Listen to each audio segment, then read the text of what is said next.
लक्ष्मीप्रसाद देवकोटाद्वारा रचित लक्ष्मी निबन्ध संग्रह। छन्द र लय। मैले कविता लेख्न कसैसँग सिकिन। तगन र मगनको रगड मलाई मन पर्दैन। न त छन्दो मञ्जरी या श्रुतबोधको पाना मैले कहिल्यै पल्टाए। मलाई कविता लेख्न प्रवाहले आयो, पढाइले आएन। पिताजी संस्कृत र नेपालीमा कविता लेख्नुहुन्थ्यो र उहाँलाई करिब 80 वर्षको उमेरमा पुरानो शौक पुनर्जागरित भएको थियो। वृद्धले काव्य रचना गर्नुमा हामी मानव आत्माले यात्रा गरिसकेका क्षेत्रहरूको दृश्य उप वैराग्य र भक्तिको भावना उठिरहेको देख्छौं र मेरा प्राणदाता पिताजी अक्सर ईश्वरको स्तुति संस्कृत र नेपालीमा लेखिरहनुहुन्थ्यो। म साफी गरिदिन्थे, रातो मसीमा बाँसको कलमको सफा टड्करा टाका लगाएर। स्कुलबाट फर्किएपछि 4 र 6 बजेको अन्तरमा मेरो यही काम ज्यादा हुन्थ्यो र मलाई पनि कविता लेख्ने शौक त्यसैबाट बढेर गयो। केटाकेटीमा कविता कण्ठ गर्नु र सुन्नु कति हृदयमा असर गर्दो रहेछ मैले सम्झिरहेछु। पिताजीलाई संस्कृत कविताहरूमा शौक थियो र रस गङ्गाधरका पाना पल्टाएर बराबर मलाई कविका राम्रा राम्रा अलङ्कार मण्डित पंक्तिहरू देखाउँदै अर्थ लगाइदिनुहुन्थ्यो। त्यसका साथसाथै स्तोत्र कलापका मिठा स्तुतिहरू मलाई कण्ठ गराएर भन्न लगाउने उहाँको शौक थियो। पुराण भन्नमा बडो चित्ताकर्षकता साथ सुरिलो सङ्गीतमय स्वरले भन्न सक्ने हुनाले उहाँले भागवतका श्लोकहरू उच्चारण गरेको सुन्न मलाई बहुत मिठो लाग्दथ्यो।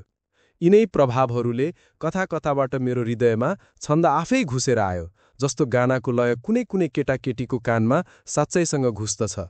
तर सायद अझसम्म मैले मगन र रगनको भेद छुट्याउन सकेको छैन, किनकि मलाई तिनको जरुरतै छैन। जहाँ हृदयले छन्द पक्रेर टिपिसक्यो वहाँ रगनको व्यायाम गर्नु, गाना जानिसकेपछि सुरहरूका निमित्त सारे गममा रफत गर्नु तुल्य थियो। मलाई कविताको व्याकरण मन परेन, तर त्यसको मिठास र मोहनीले शिशु हृदयलाई इन्द्रेणीले पक्रेर लगे झैँ लाग्दथे। मिठो कविताको बोली चराको बोली झैँ लाग्दथ्यो, वनमा बोले जस्तो। तर चराको प्वाख मैले कहिल्यै गनिन। कल्पनामा सुर चढेपछि त्यसै अक्षर मिल्दा रहेछन् र लय घुसेपछि हावाले बाँसमा मुरली बजाए झैँ त्यसै प्राकृत तवरले मान्छे मुरलीको हृदय बन्न थाल्दो रहेछ। यस विषयमा म विचार गर्दछु कि पढाइभन्दा प्रकृति उत्तम रहेछ र नियमभन्दा नियति। मानव आत्माको चाखले आफ्नै दिशा देखाउँदो रहेछ र जहाँ ज्यादा मन गढ्यो उही मानिस आफ्नो विलास पाउँदो रहेछ। किताबमा लेखिएका नियम र सूत्र पछाडि विश्वमा सूक्ष्म झल्का र अनुभूति पाइँदा रहेछन्, जसले ती नियम लय र तालमा हिँडाउँदा रहेछन्। सानो क्षुद्र श्लोक गुथुवाको सम्बन्धमा मात्र यी कुरा घटाउन चाहन्न, तर अल्पज्ञका अल्प अनुभूतिहरू पनि विशालका सूचना दिने सारहरू राख्दा रहेछन्। मलाई आजकाल यस्तो लाग्दछ कि यो छन्द पक्रिने सूक्ष्म बुद्धि र लय पक्रिने सूक्ष्म जेहन मानव आत्माको अभिरुचिमा उत्पन्न हुँदा रहेछन् र हाम्रा प्रवृत्तिहरू आभ्यन्तरिक अभिप्रायहरूसँग सम्बन्ध राखेर जहाँ सत्यलाई सुन्दरद्वारा देख्दा रहेछन् उतैतिर लाग्दा रहेछन्। मेरो सिद्धान्तमा सुन्दर भनेको सत्यको मोहनी हो। मानव आत्मालाई सत्यतर्फ आह्वान गर्ने र सत्यको ओर्लनुमा त्यही वयदार किरण प्रतापको रङ्गिलो मोहनी पाइन्छ जो सूर्यको प्रभाती प्रदानमा देखिन्छ, अनि मानव चैतन्य त्यसको टक्क हेरेर आनन्द पाउँछ र त्यसको लयको सूक्ष्म चेत पाएर छन्दको ज्ञान पाउँदो रहेछ। जस्तो चराहरू नवोदयमा उद्गार गर्न त्यसै जान्दछन्। कोइलीले गुरु नराखी गान सिकी, सरितालाई त्यो लयको लाहामा चल्न वस्ताद चाहिएन। म त रेखा गणित किताब भन्दा प्रकृतिमा टड्का र तवरसँग पाउँदछु र जब आकाशमा हेर्दछु तब सब ज्योतिषका पाना त्यसै पल्टिरहेको जस्तो लाग्दछ। गुलाबका पत्तीदार लाल किताबमा जति ज्ञान छ मैले पुस्तक पढेर पाइन र वस्तादका सब रफत भन्दा रमाइला सङ्गीतहरू आफू खुसी बालुवामाथि बगिरहेको देखेँ। मानव शिल्पकला विशाल रचना अगाडि दिनको चन्द्रमा झैँ धूसर बन्दछ। चित्रकारी यो अनन्त रङ्गदार कला भवन अगाडि श्वास र ढुकढुकी बिनाको जस्तो छ। ज्ञानका शिखर पनि शिरोबिन्दु अगाडि बाउनै बन्दछन् र हाम्रो क्षुद्र रचना महासागरको मिठो नङ्गिलो बुदबुद भन्दा बढ्ता देखिँदैन। जीवनको जादुले सब चिजलाई हराइदिन्छ र लटमुखा जस्तो बनेर शिक्षितको घमण्ड विशालको मुख ताकेर अध्यारैमा बस्दछ। समुद्र कै तरङ्ग हो, तरङ्गको समुद्र होइन। मलाई त्यसै कारण किताबहरूदेखि झर्क लागेर आउँछ र जब नवीन छन्द खोज्नु पर्यो म वनको वा पहाडको नजिक गएर नालाको गुनगुनेर नेर लेट्छु। या त तारादार नीलाकाशको छायाछवि मधुर दृश्य मनी बसेर अनन्तको लहरदार प्रगति सुन्न खोज्दछु। तब वहाँ कहाँबाट मौनको मुटुबाट सन्देश जस्तो हृदय भावना अस्पष्टको मधुर कोपिलामा सुवास छैँ भएर निस्कन्छ र ताराहरू मिल्न जान्छन्, अनि जीवनले मिठो बोली बोल्दछ जस्तो चिडियाहरू आकाशको शीतदार हावामा छातीले उडेर आएपछि बोल्दछन्। जुन आँखाले विश्वमा छन्द देख्दछ त्यसलाई नियमावलीका यान्त्रिक तालिमहरू निको लाग्दैनन्। सहस्र रजनीको मिठासबाट अलङ्कार मञ्जरी र तगन तारतम्यहरूमा पुगे जस्ता लाग्दछन्। किताबका नियमहरू साङ्गुरा, साना, टुक्रे, टेढा विदित हुन्छन् र विवेकी छर्लङ्ग कठोरतामा रहस्यको लयदार प्रगति ल्याउन खोजे जस्तो देखिन्छ। म भावलाई प्रथम मान्दछु र हृदयलाई पहिला स्थान दिन्दछु। भाषा भनेको भुलभुलावट हो। स्वर्गको रस भरिएको छातीलाई शब्दशास्त्र पढ्नु पर्दैन, त्यसै झरझराउँछ। सिर्जनाको प्राकृत एन्डी मलाई त्यसै मुखरित गर्दछ र शब्दकोशको मलाई त्यत्तिको महत्त्व छैन जतिको रबर्ट ब्राउनिङलाई सुरुमा थियो। म भाषाहीन युगको पहिलो जन्तु भए पनि पहिलो गुलाब देखेर चुप रहन सक्ने थिइनँ। रङ्गरेखाबाट शब्दहरू बन्दै आउँथे र मानव भाषा पछि त्यसैलाई भन्ने थिएँ। मेरा अनुभूतिहरू कविता भए मलाई कविकला सिक्नको जरुरत छैन र कलेज स्कुलहरू बन्नु मानव हृदयको पक्षपात युगमा हुँदो रहेछ जस्तो मलाई शङ्का लाग्दछ। शब्दहरू अनुभूतिबाट बन्दछन् जस्तो अनुभूति विभूतिबाट। सायद हामीहरू बाई मात्रा र तर्कुल्याका विज्ञान बनाउन सक्ने थियौँ। मलाई को हो भन्ने प्रश्न कोइलीबाट निस्केको जस्तो लाग्दछ र क अक्षर पृथ्वीको पहिलो वसन्तसँग सम्बन्धित भए जस्तो विदित हुन्छ। हृदयको आफ्नो भाव तर हृदयले पहिला थाहा पाउँछ क्यारे, अनि त्यसका स्पर्शहरू लम्बिँदै जाँदा दर्शनशास्त्र बन्दा हुन्।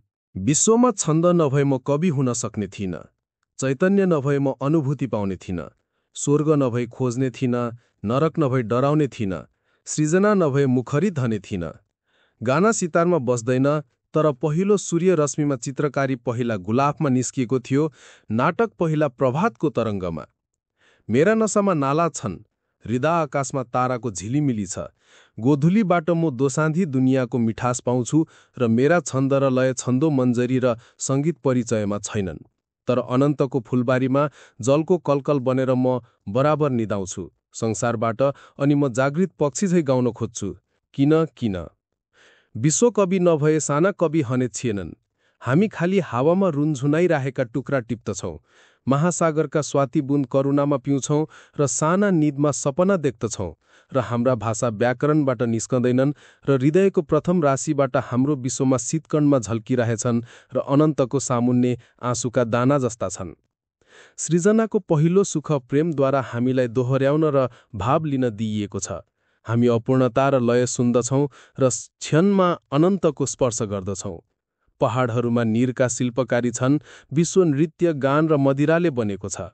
अमृतबाट रूपरेखाहरू निस्किए, धन्य त्यसको आनन्द जो आफ्नो मिठो रुन्झुनीमा मस्त छ। म उसैको नक्कल गर्दछु। पर्दा पछाडिका मर्मरे झल्काहरू कानमा बराबर पस्दछन् र हृदय परदेशी बन्दछ। म आत्मसमष्टिको होस पाएर स्पन्दन लिन्छु। मेरो मट्टी थाकेर उड्दछ र म भाषा आविष्कार गर्दछु। त्यही भाषामा छन्द हुने थिएन यदि विश्व नेता बेलयको अन्धो काकताली हुँदो हो। हर मेरा तार मिलेर आउँछन्। तारकित तारतम्यको जोहारदार झलमलाट पनि अतन्तका बिन्दुहरूको नुपुरमा छन्दको आह्वान सुन्दछु। अनि त्यस होसले गुलाब गाना बन्दछ, त्यसका कोमल अधरहरू बोलेर उठ्दछन्। माटो र रश्मि छिरेर सजग बन्दछ, मधुर कम्पमा थर्कन्छ। मलाई वृक्ष लयदार जस्ता लाग्दछन् र पत्ती र कोपिलाहरू र बास्नाहरू सुरिला तारहरू झैँ झुन्झुनाउँछन्। चराहरू प्रार्थित प्रदेशमा स्वर्गका खबर ल्याउँछन्। सम्पूर्ण वस्तुहरू कानमा स्पर्श गर्दछन् र तरल बन्दछन्। दृश्य जगत गानामा परिणत हुन्छ। लहरदार आनन्द सागर पुकारको राहमा कलकल र झलमल लिएर मुखरित हुन्छ। पहाडका नील रेखा खन्दिला सङ्गीतशाला बन्दछन्। ग्राह्य वस्तुहरू बज्दछन्। सबमा आत्मचेतको रङ्गेलो भाषा स्पष्ट बन्दै आउँछ। त्यसबेला भाषाभेदहरू व्यर्थतामा पुग्दछन्। म झल्काएर शब्द पाउँछु। मलाई यस्तो लाग्दछ कि हृदयमा एक केन्द्र छ जहाँ छुनासाथ वस्तुहरू बोल्दछन्। यो अगाध शब्दसागर अनियत, बेताल र बेलयको हुँदैन। दिव्य अभिप्रायको सङ्गति मिहिन सम्बन्धहरूका टुक्रा टुक्रा जोड्दछ। जस्तो सुरहरू पहिला गवैयाको प्रतिभाका सूत्रमा अभिप्रायबद्ध भएर माला घाँसिन्छन् र अल्प भागहरूमा पनि एक सूत्री ऐक्य देखाउँछन्। मलाई बराबर त्यसैले लाग्दछ कि लेख्ने भन्दा नलेख्ने कवि बेस होलान्, किनकि हृदयमा प्राकृतिक कम्पन र स्पन्दन पाउनु र भित्रभित्रै चित्रकारिनु र शब्दित हुनु आफ्नै दिव्य सङ्गीतमा संसारको समझ उपरको अप्रकाशित अविरल काव्य हो, किनकि भित्री शब्दहरू मानव भाषामा सबै व्यक्त हुँदैनन्।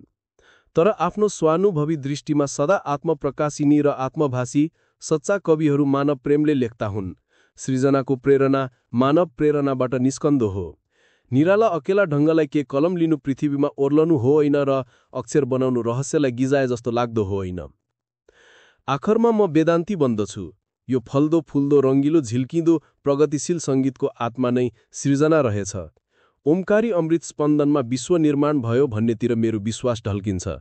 सूर्योदय जस्तै त भयो होला। पहिले स्तब्ध सुनसान हुँदो हो निराकार र निरञ्जनको नीरव एकान्तमा। अनि उनी खै भनेर अकेलाले सोधे होलान्। प्रश्न तीव्र हुँदाहुँदै कला जन्मिन्छन् र त्यो प्रथम कामको उत्पत्ति म ठिक बुझ्न सक्दिनँ।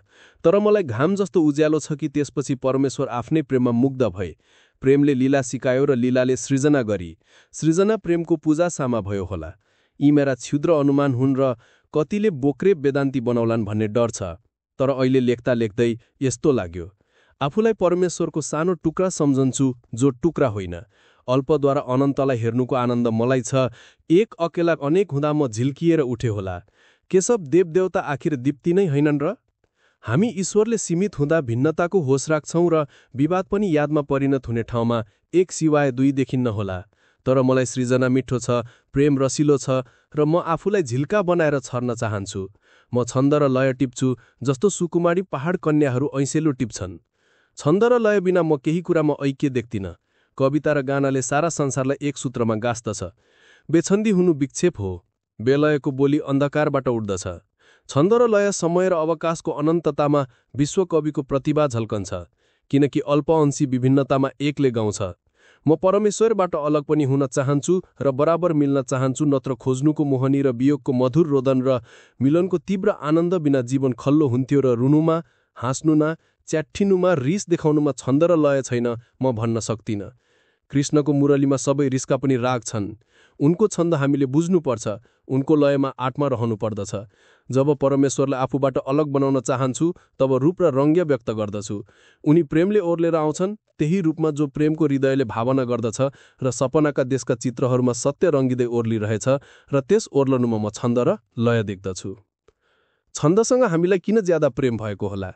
मेरा कारणका विवरण विवेकसङ्गत हुँदैनन् र मलाई बताउन असजिलो लाग्दछ। छन्दमा प्रथम रश्मिको कम्पन भए जस्तो लाग्दछ। सायद जीवन हृदयबाटै विस्तार भएको होला। म परब्रह्ममा पहिले भाव भएर जन्मे होला र भावको लक्षण छन्द हो। जीवन अरू बेला विदा पाएर गुनगुनाउँछ, तर समूचा जीवन आत्मचेतना एकत्रित भएर आउँदा हृदयमा घनीभूत भएर सरर पर्सिएर आउँछ। घनिलोपना पग्लिए जस्तो लाग्दछ, जस्तो आँसुमा कडा संसारको सब कठोरता पग्लिएर आउँदछ। तरल माधुरीमा म विश्व बुझ्दछु। त्यहाँ प्रेम र सृजना घुम्टो खोज्दछन्, कना कनासँग बेरिँदै अङ्कमाल गर्दै बहन्छ र एउटाको हृदय अर्कोसँग झुन्झुनाउँछ। म नाला जस्तो स्वर्ग बर्सिँदा जन्मे होला, यी पहाडहरूको मुखतिर पार्ने मिठो ओरालीमा। अनि बहनुमा अविरल आनन्द छ, त्यस जीवनलाई जो बहन र कल्कलिन चाहन्छ। मलाई स्रोत मनपर्छ, छरिन मजा लाग्दैन। ढुङ्गा छन् त, तर तिनै उपर चल्नु मेरो हिरा र मोती भएर झल्कन्छ। त्यसैमा मेरो प्राकृतिक गान पाउँछु। रक्त सञ्चालन लयदार नभएर मेरो जीवनको मुटु रुग्न रहन्छ। अक्षरले अक्षर बोलाउँछन् र शब्दले छाया र सहानुभूति खोज्दछन्। भाषा अड्दैन तर बग्दछ। हावा गहरो हुँदैन तर लहराउँछ। सच्चा शिल्पकलामा रेखाहरू तरल हुन्छन्, जस्तो ताजमहलमा। म बोल्नुभन्दा मिठो बोल्दछु। अर्थ रहस्यवादी बन्दछ। अक्षरका छायामा लेटेर सपना देख्दछु। पहिले मान्छेले गाए अनि लेखे। जब कुराले मुटु छुन्छ, मान्छे गद्य छोडेर गाउँछ। तीव्र वेदना र तीव्र आह्लाद छन्दलाई वाहन बनाउँछन्। भाषाले सुन्दनको झल्का त्यहाँ पाउँछे जहाँ सत्य सरल हुन्छ। शिला शालिग्राम हुन्छ जहाँ कल्लोलहरू खेल्दछन्। मानवप्रति चकित बनेर नौलो देशको भावना पाउँछे र गद्यको साधारणपनबाट सपनाको देशतिर विदेशिन्छे। पंक्तिहरू अल्पको विशालता लिन्दछन् र हृदयसँग काने खुसी गर्दछन्। दिव्य बन्धनमा बस्नेले बन्धन नागे झैँ पाठकले साना सीमाहरू पार गर्दछन्। कम्पनहरू त्यहाँ भेटिन्छन् अनि गिरी गहुवर गुन्जे झैँ अनुप्रासहरू गुन्जाएर दिलले दिल बोलाउने अक्षर र शब्दहरू बोल्दछन्। सिपीहरू सागर लहरले थर्कन्छन्। दोहोरो कुहु कुहु गरे जस्तै विचित्र दोहोरावट पुच्छारमा हनाले बोल्दछ। मलाई त्यो आनन्द मिल्दछ जुन जल लाद्ने हावालाई मिल्दछ। जहाँ वर्णिक छन्दहरू छैनन् त्यहाँ मात्राहरूमा सङ्गतिको मिष्ट भाषिता लयदार बनेर निक्लिन्छ। वर्णिक छन्दहरू प्राचीन सिलसिला जस्ता विचित्र बहाव लिएका देखिन्छन्, मानव प्रकृतिका मुटुबाट कसरी कसरी निक्लेका थिए। मात्रिक छन्दहरू फुका र रमाइला हुन्छन्, ज्यादा लचिला, लसादार र कल्पनालाई खेल बहाड गर्ने प्रशस्त ठाउँ दिने। वर्णिक छन्दहरूमा मधुर बन्धन छ, तापस सल्पना, कडा गाम्भीर्य उनीहरू पाठ गरिने र पढिने चिज हुन्। मात्रिक छन्द चाहिँ सङ्गीतसँग सम्बन्ध राख्दछ र विभिन्नता धेरै धेरै देखाउँदछ। उसमा अर्कै सौन्दर्य छ, यसमा अर्कै विभिन्न माधुरी। कालिदासका पंक्तिहरू आफै बोलेर चल्छन्, पन्तका पंक्तिहरू गीत गाएर चल्छन्। निरालाका बेसान्द रब्बर पंक्तिहरूमा म सङ्गीतको चैतन्यले भावमा लय खोज्दै गीत गाउँछु र बाह्य नियम शून्यताभित्र भित्री भावुक लयहरू देख्न सक्दछु। आफ्नो आफ्नो रुचि हो। लय पाइँदै नपाउनु दोष हो, छन्द देखिँदै नदेखिनु अपराध हो। छन्द र लय बिना कवि र गायक हुँदैन। भावुकको चच्चा उद्गार त्यसै छन्ददार र लयदार हुन आउँछन् क्या र। प्रकृतिकै नियमले छाउरे नाचुपर नचढी कविता हुँदैन। मिठोसँग शब्द लहराएकी अन्धोले पनि कवि र गायकको नाममा सच्चा अधिकार राख्दछ। तालले नै बाँधिनु भन्नु र वर्णिक छन्दमा मात्र लेख्नु भन्नु एकै किसिमको कुरा हो, तर हृदयको चरोले सुनौलो रङ्ग देखे पखेटा उड्दा जता उडे पनि गाना बनेरै उड्दछन्।